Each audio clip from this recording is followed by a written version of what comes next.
Okay guys, welcome to session 4 of our strength endurance build.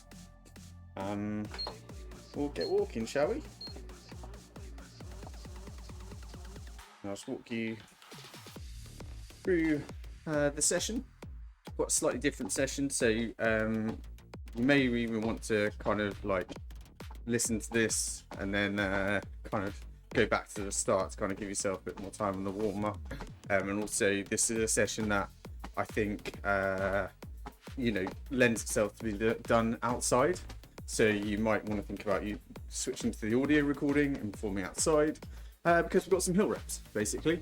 You can do hill reps on a treadmill like I'm going to do, but it is important to acknowledge that hill reps indoors on a treadmill are not the same as doing it outdoors. You can get some benefit, but you're not getting all of the benefit. So it's just a quick FYI. You don't have the the awkward kind of broken pavement or tarmac. You don't have the weather. So this is a session that is about conditioning, but it's also about the scenario. Anyway, this session we have a normal 10-minute warm up, where in a minute we'll get running. Pause for our dynamics that we do every time. We'll then have a 3-minute kind of rebuild back into running.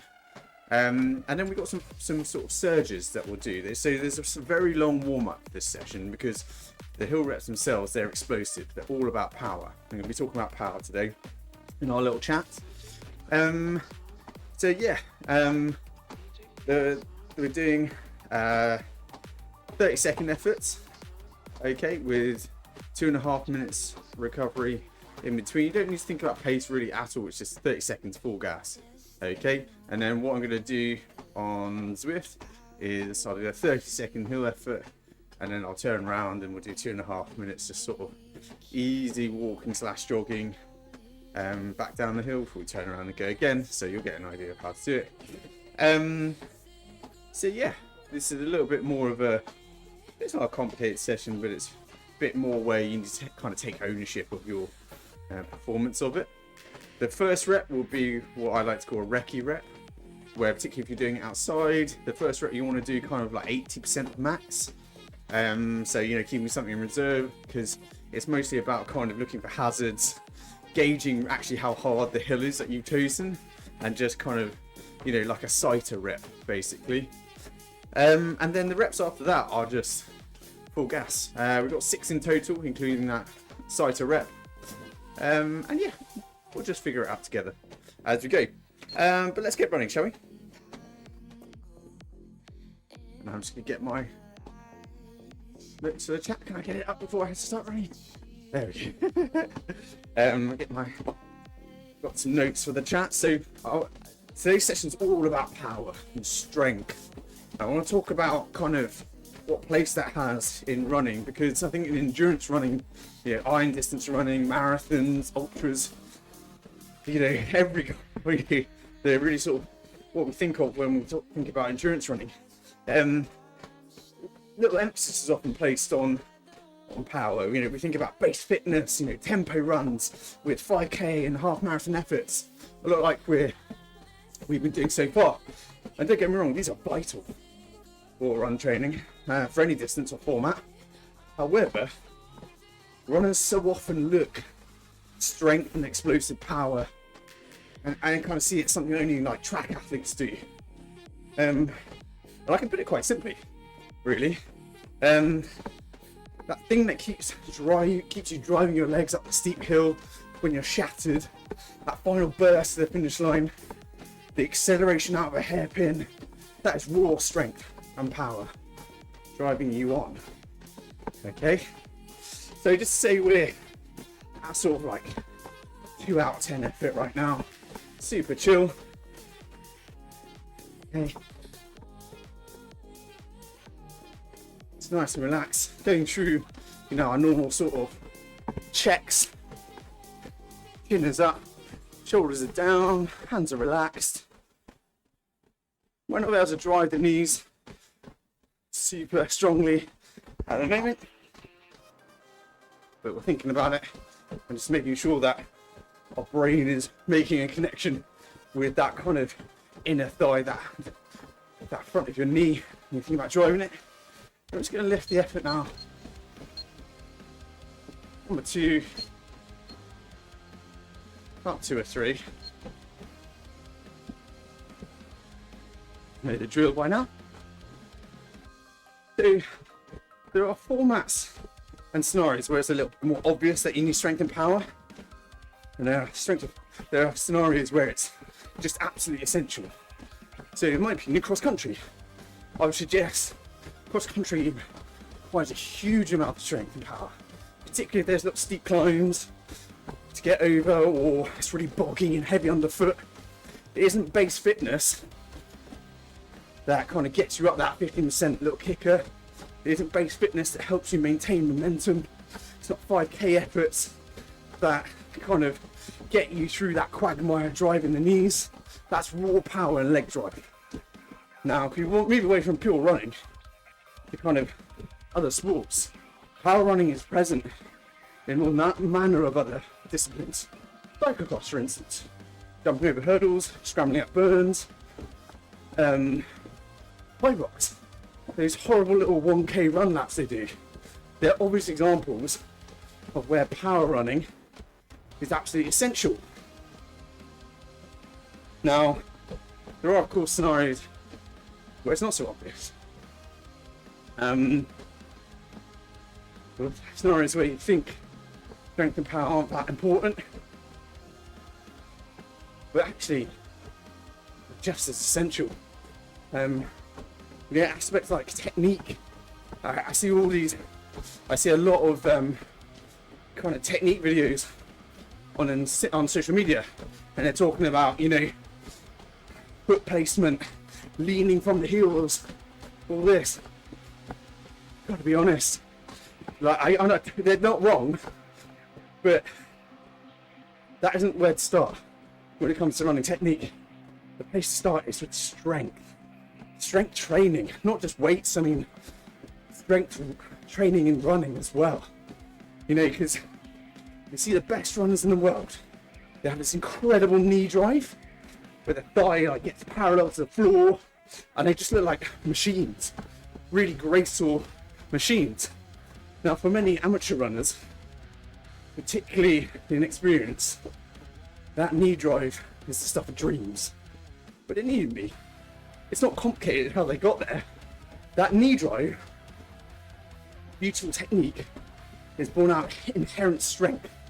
Thousands of miles of running, don't misunderstand me, but the fundamental qualities for that is born out of having the actual lift, the strength in your hip flexors, your quads, to drive that knee lift, and doing it repeatedly. We can talk all day about midfoot landings, barefoot running, leaning forwards from your ankles. I still don't. I'd hate that term. I think it means nothing. But you gotta have the raw materials, the fundamental strength in your hip flexors, quads, etc. Because none of that matters if you don't have that. Okay, we'll continue to chat in a second. Let's get up to a 4 out of 10 now.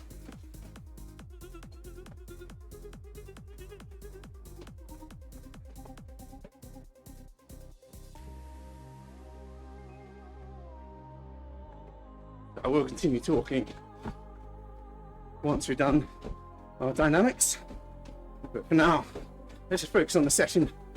Just a minute at 4 out of 10. Now just think about that strength. Driving your knees now. Should be an effort where that knee drive does start to come into play. It's no longer a bit of a shuffle. So just exaggerate it for the next 30 odd seconds. Really pick up those knees and just notice what happens to your foot landing. It should become a bit more of a scraping motion when your foot hits the floor. You feel like you're dragging the ball of your foot across the floor. So last 10 seconds, really lift those knees. You might feel a bit stupid, but it's worthwhile. Last few seconds. Okay, we're just gonna pause there. So just take a break, pause the workout. And I'm gonna move over to the mat.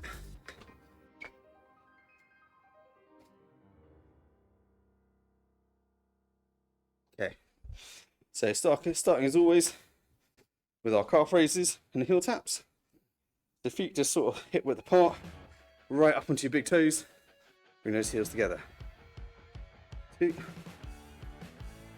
3, 4, 5, 6, 7, 8, 9, 10. Okay, then we're going to roll through the foot with some walking calf raises, so right up into the big toe. Looking for about 20 steps. It's about 8 for me.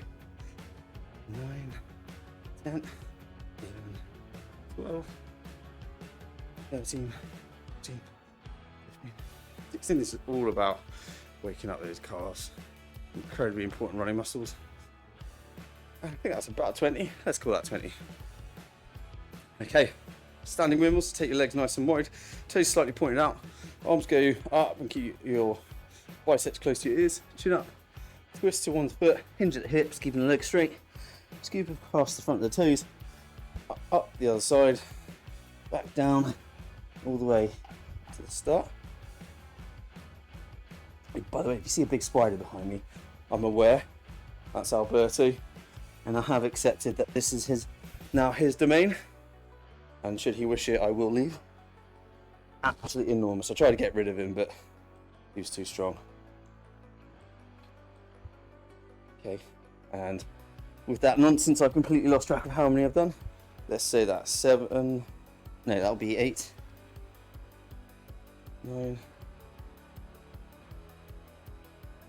Back to the start. Okay. So he's a standing windmill and our customary leg swings. He's down here somewhere, I think. Don't know. He's employing guerrilla tactics at the moment. Okay, so forward and back leg swings, 10 of these on each side.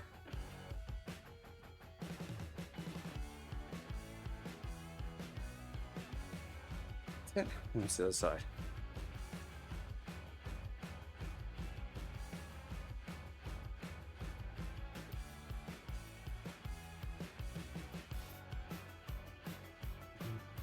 And then across the body.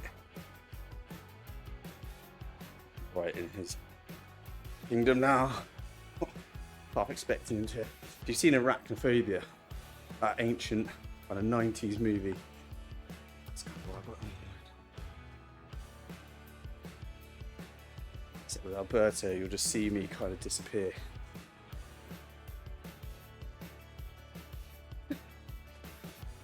As you can imagine, it is sometimes hard to think of what to say. Okay, so 10 on the left as well. Right then, into some high knees. So staying on your toes, on the balls of your feet, just lifting the knees, doing about 20 leg lifts.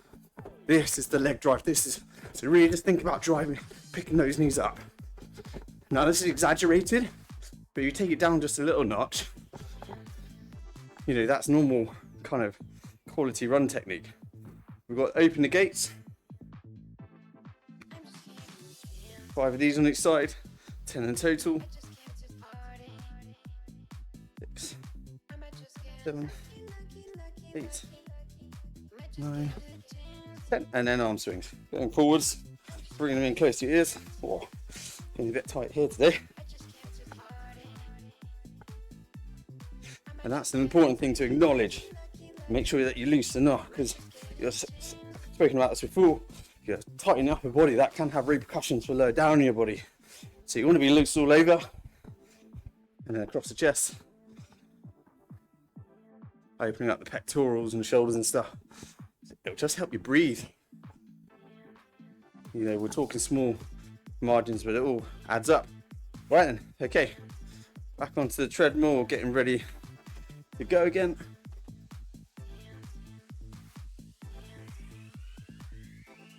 Got the fan on as well because it's already pretty warm in here.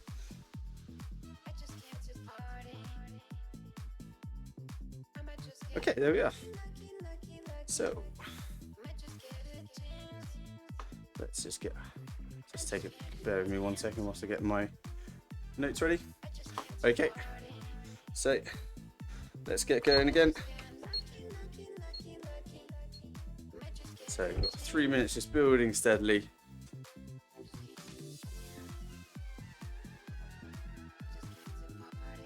Just work your way through the first few gears, so just up to a 2, building up to a 3, and back up to a 4 out of 10 in your own time. Another 2.5 minutes. I'm going to try and finish my bit of my chat in that time. So I talked about technique and how it might not be so obvious, but that technique actually is largely driven by having the fundamentals there and the strength to do the most important thing, and that's that knee drop before you can think about anything else. But another area which I know many of you are interested in, where strength and power are vital, but you just would not think it, is ultra distance running. It is, I always make it for guys that I look after, runners that I look after do ultra stuff. I make it an actual absolute central pillar of their training. You might just think it's big miles, some technicality, but it is absolutely essential strength element. And it's a key scenario. You know, you've gone beyond your peak training distance that you've done, your legs are heavy, you're probably sleep deprived, and you're essentially hiking up a 20% climb. You know, strength and power that is keeping you moving. It's core conditioning that's stopping you from sort of folding in on yourself. And it's stability around your hips, your ankles, that is then allowing you to flow down the descent without rolling or hurting yourself. You can be as fit as you like, an absolute monster.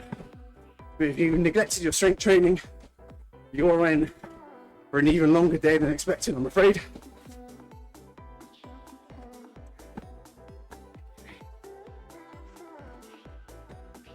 Talk about what that means.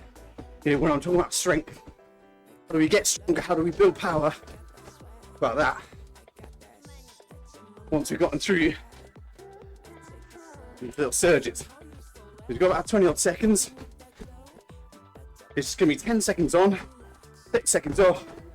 Don't think about it too much. It's going up to like a 9 out of 10, just 10 seconds.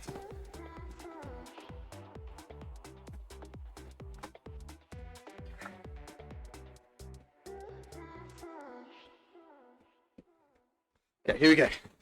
Thanks. Really accelerate. It's only 10 seconds.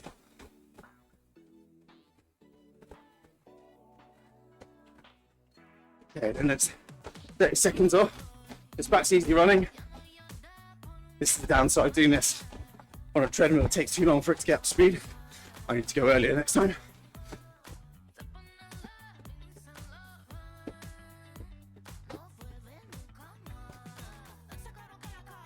Seconds.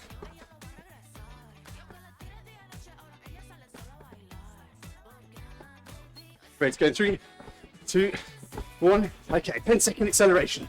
Really drive those knees.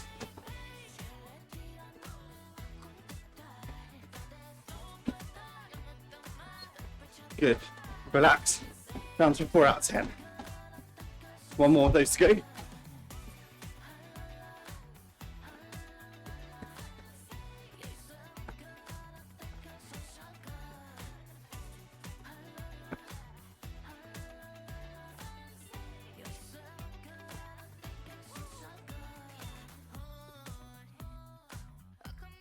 Seconds.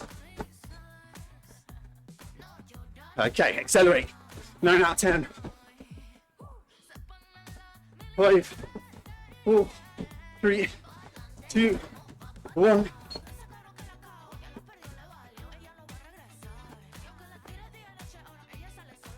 Okay. Relax. We've got a little over a couple of minutes now. I just finished my chat. So, how do we improve strength and power for running? Well, for me, there's 3 elements. One is your actual strength training. So, lots of unilateral exercises focused on building stability around the hips in particular. So, that's your step up or going split squats, lunges through different planes, deadlifts, calf raises. Those are like compound exercises. But then you've got your isolation ones. So, hip flexions, abductions, adductions, glute bridges, to really isolate those stabilizer muscles. Plenty of core, not ab work, core work, static holds, anterior, posterior, lateral, your upright. And in terms of your run training, it's sub 3-minute efforts, working on that horrible edge between kind of being at your VO2 max and then shifting entirely anaerobic. You know, that will help with fatigue resistance. And when those efforts shift from being pure hell into kind of like a sadistic pleasure, oh man, that breeds real confidence. And then finally, short hill reps, like we're doing today. This is the proper hill work.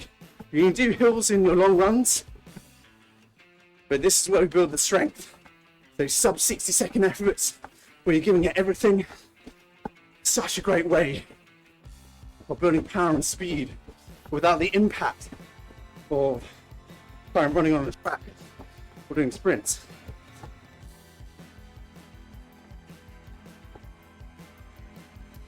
Okay, so if you are outside and you're not quite at the hill that you're using, you might want to pause the workout, because in about 15 seconds we're going to go for it for this first one.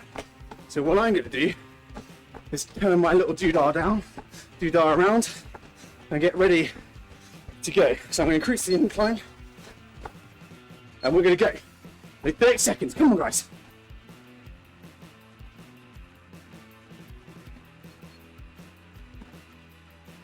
$20. Drive those knees.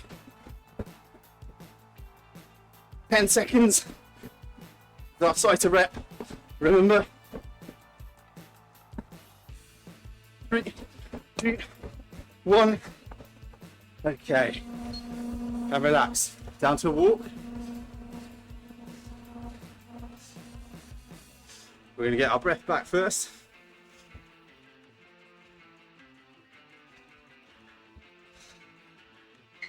And we start by walking back down the hill.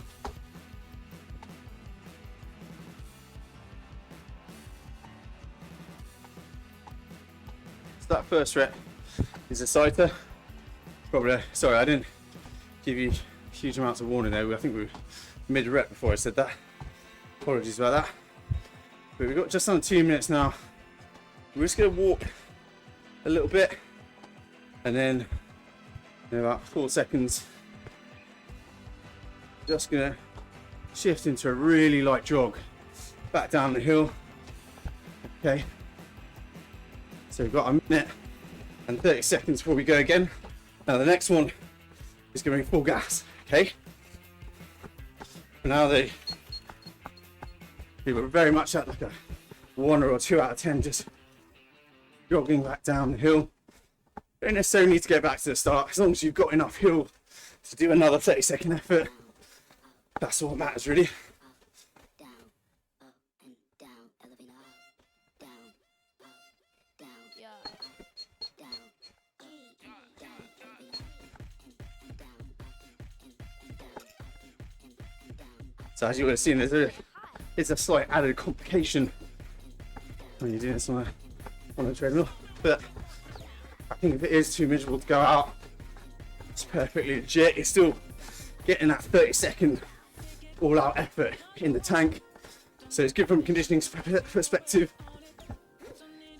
but not ideal.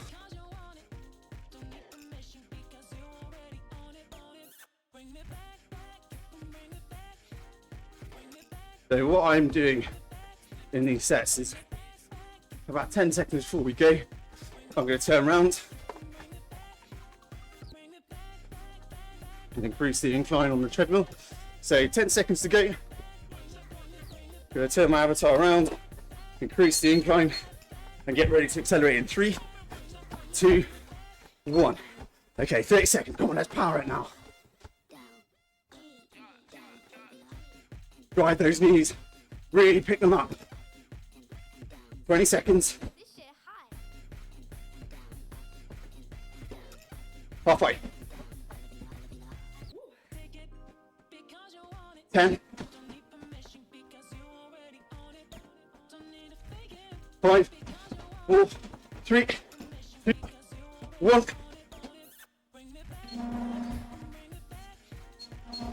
And walking.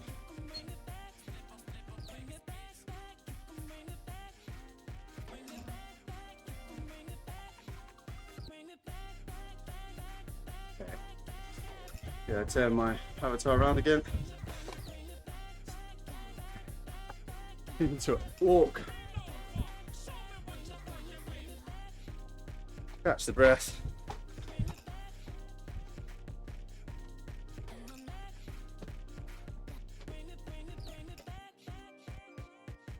Once you got on top of your breath, just lift the effort a tiny bit. Just into a really easy little trot. For the final sort of minute and 5 seconds.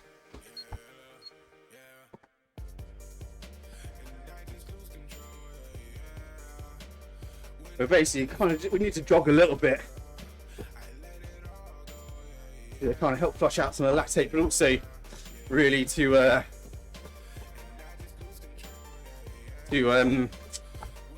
make sure we don't run out of road when we're doing the 30-second efforts. Okay.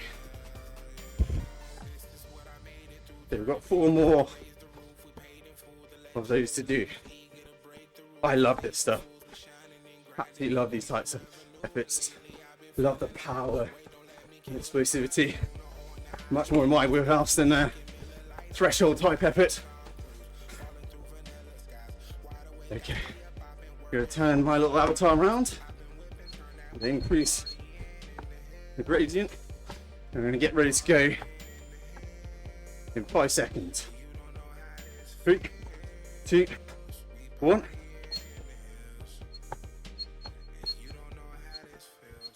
Okay, power it, guys. Come on.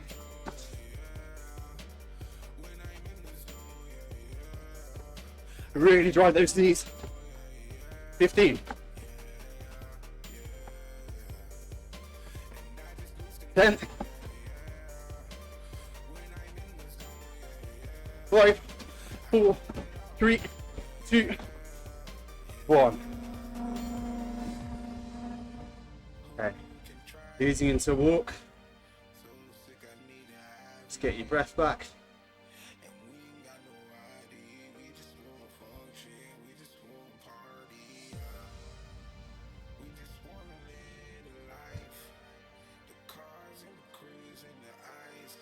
Okay, 3 more to go.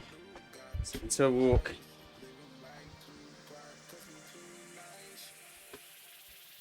Go turn my avatar around. You'll notice these recovery intervals seem to get shorter and shorter.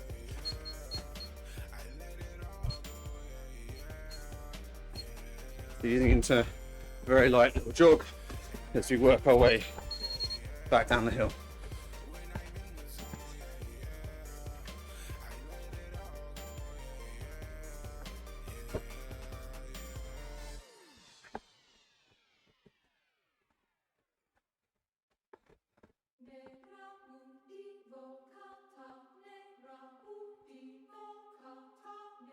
Well done, guys.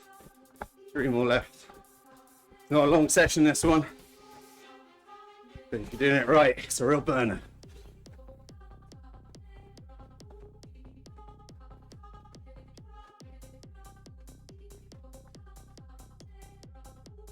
Okay, 30 seconds till we go again.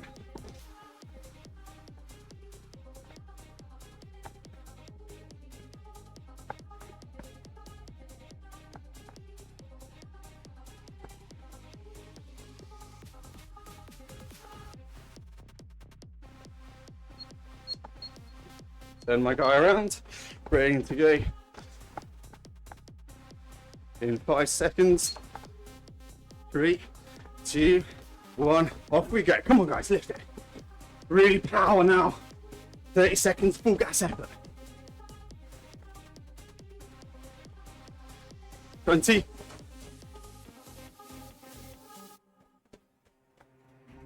1/2 10. 5, 4, 3, 2, and 1. Easy into walk. Let it go. Catching the breath.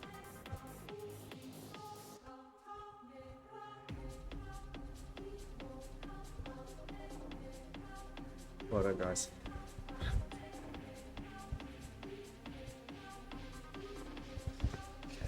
Easy into walk.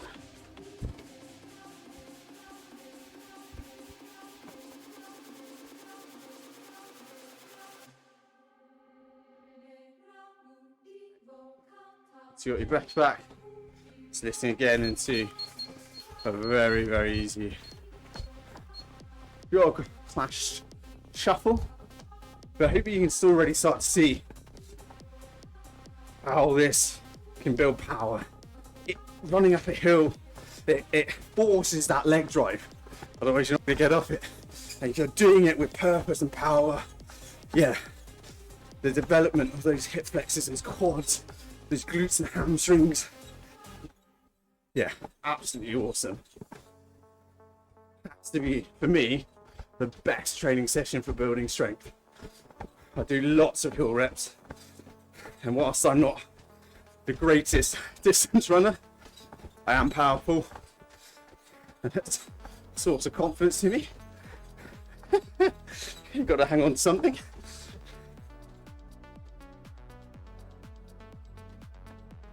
So nice and chill, guys. 20 seconds, and then we go again. Turning my avatar around now, lifting the elevation, getting ready to go in 10. 5 seconds. 3, 2, 1. Off we go. Come on, guys. Really go for it. 20. 15. 10. 5, 4, 3, 2, 1. Into a walk. Get your breath back. Well done, guys.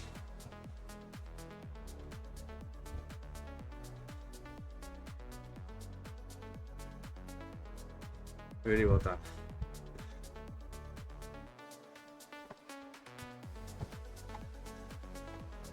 Well done. When you got on top of your breath, turning around, heading back down the hill.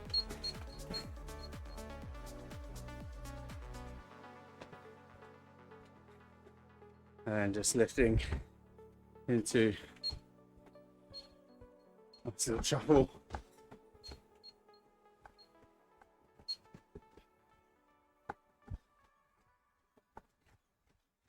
Good stuff, guys.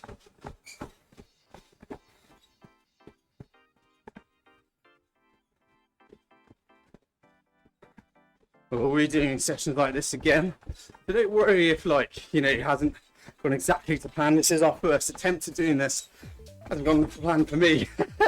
I'm a bit all over the place, but this, when you get it right, it's just the highest quality power and strength work you can do.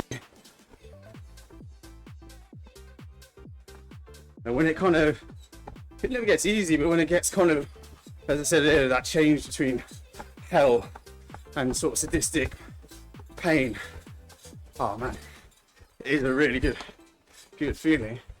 Oh, sorry, 1 second, just press the wrong button. Turn my guy around quickly. Okay, let's go in 3, 2, 1. Let's go. Final rep now. Come on, guys. Really power it up.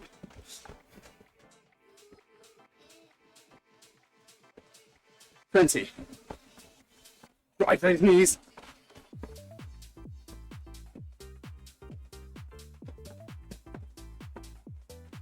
Ten.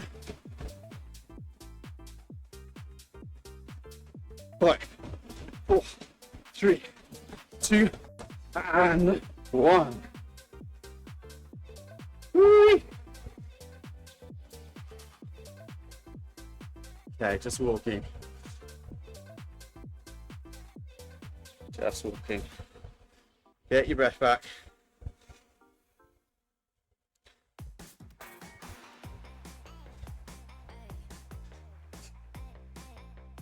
Well done, guys. Take a bit longer over this one.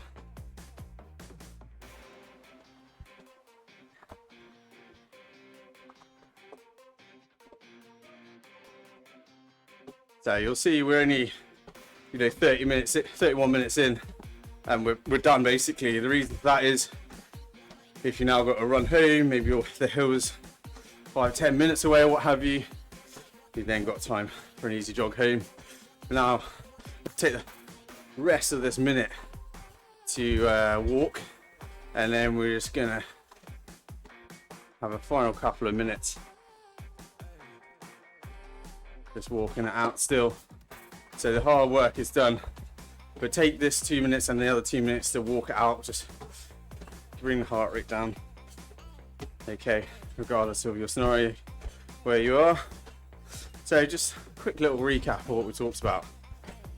How strength and power are important in running, not just for track running and athletics. I talked about cross country, where it's absolutely fundamental to be able to power up hills like we've kind of been doing now. Cyclocross, high rocks, other sports as well, where power running is essential. I've also talked about technique. You cannot improve technique without strength. You just can't do it.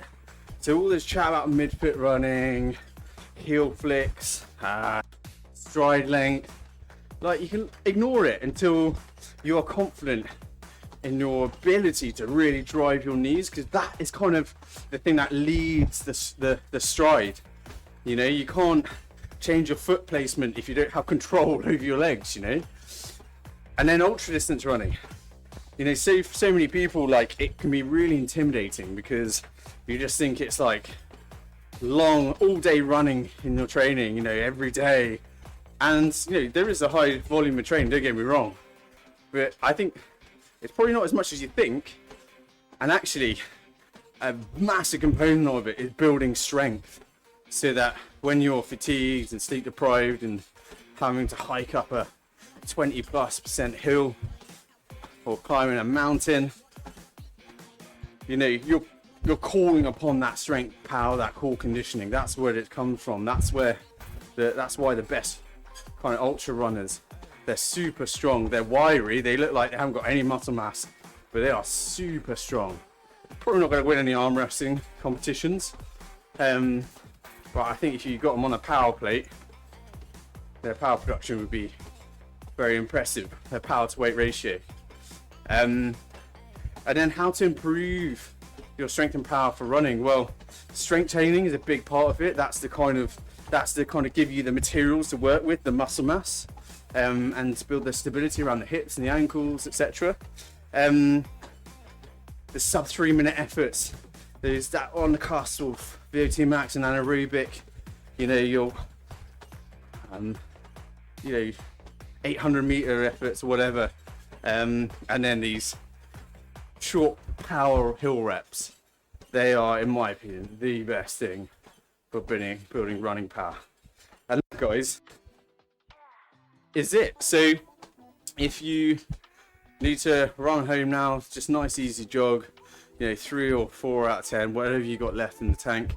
And don't stress if, you know, this wasn't the smoothest of sessions for you.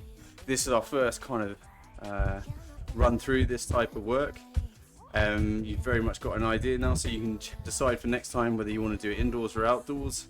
The great thing about doing something like this outdoors is you know you're going to get warm because you produce so much heat. But yeah, really well done, guys. Hopefully you enjoyed that, and it's a little bit different to kind of our normal strength endurance type stuff. So there you go.